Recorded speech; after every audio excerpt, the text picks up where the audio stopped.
At this time, I'd like to move the program on to a couple of guest speakers that we have. First, Chris Hall, the owner of the Futures League, and I'd like to invite you up right now, Chris, please. Thank you. Chris is here to talk about amateur baseball and the hard work that goes behind putting a team and a league, in his case, together.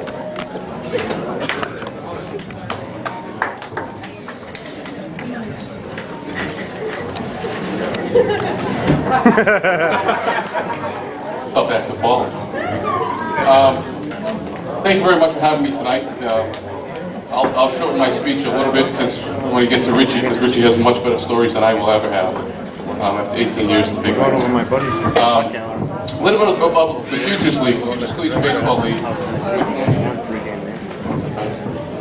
We actually got the league started back in October. We announced ourselves in December.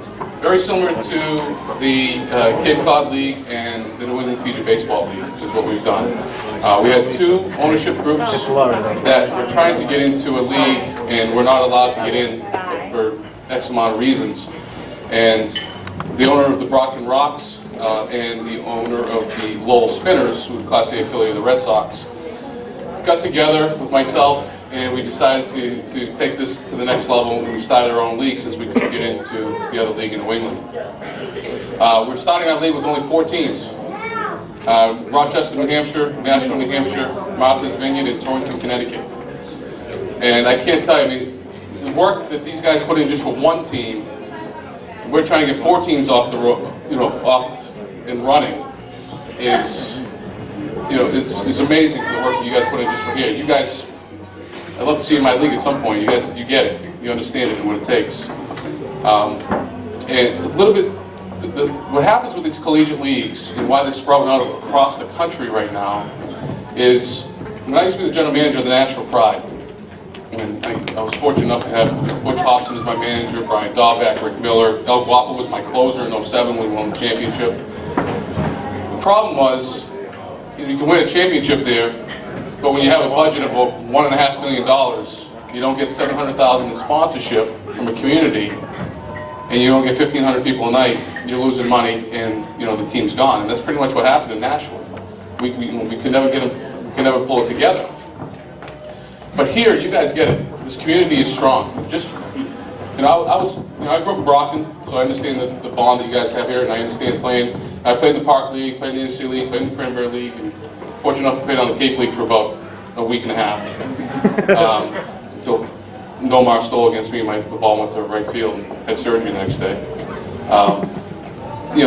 These guys get it. These guys are working their tail off much more than, when I was coaching in the State Music League up in Chelmsford. I would never even consider something like this. You show up and play, and play between the lines. You guys get it. Bringing the community involved, tying everybody together is the steps that these guys are taking in the right direction to move this and make it different than everybody else. And you guys, seriously, the effort and time and money, by the way, you guys are getting it now, but after 3 or 4 years, don't show your wife the checkbook. When I was doing it up in Chelmsford, and thousands of dollars, went to the team out of my own pocket. We didn't have sponsors. So you got to thank these sponsors, make sure you support your sponsors that are helping you and help you grow this program.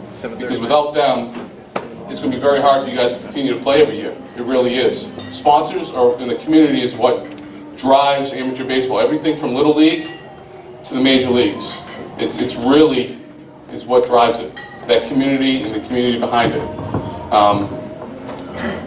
So it's, continue to do that. If you guys support your sponsors, and that's the big thing. I learned to drink Bud Light real fast up in Nashville. They're our biggest sponsor, and I also learned to drink Pepsi. I was drinking Amstel Light and Coke all the time, but I learned to drink Pepsi and I learned to drink Bud Light.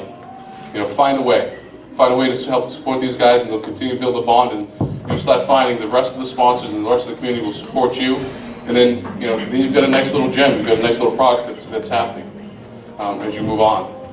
I know we're running behind schedule, so I'll keep it short for me, but getting ready to announce Richie Hebner. Some may or may not know Richie, but Richie grew up in Norwood, and right out of high school, You know, he's a product of amateur baseball, played Legion ball in Norwood. He played, you know, with high school down there. Drafted by the Pirates, signed that year. 3 years later, at 21 years old, he's playing in the big leagues with Clemente and Stargell. Gets his first big league hit off of Gibson. Spent 18 years playing in the big leagues. 1,700 hits, 203 home runs, 890 RBIs.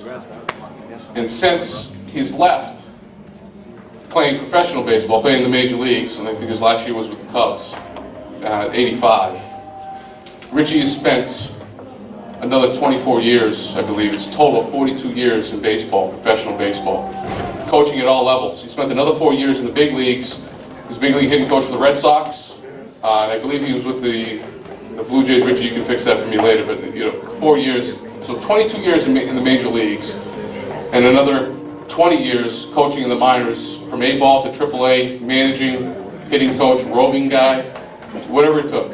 Class guy. I was fortunate enough to I'll tell you a quick story about Richie. When I had Richie in 2008, Butch Hobson, I had Butch Hobson in 2006 and 2007 as my manager. And in 2008, I was really going hard after Richie. I wanted to bring Richie in as my manager. And Richie kept on pushing me off, and pushing me off, and pushing me off. And he's like, I think I'm going to catch on. And my owner went down to Florida and had lunch with Rick Miller. Rick Miller played, I think, for the Red Sox for like 15 years. Outfielder, maybe you may remember Rick Miller. And, Owen went down there without even me knowing. I get a call from Rick, I'm your new manager. My owner didn't even call me. Rick called me and said, hey, listen, I just accepted the deal. I didn't even, oh, great. I didn't know what was happening. And then about a week later, Richie calls and said, I'll take the job. So we found a way to bring Richie in as our hitting coach.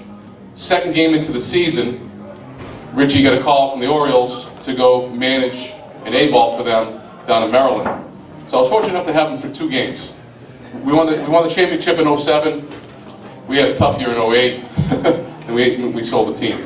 But anyway, this is Richie Hebner, 42 years in professional baseball.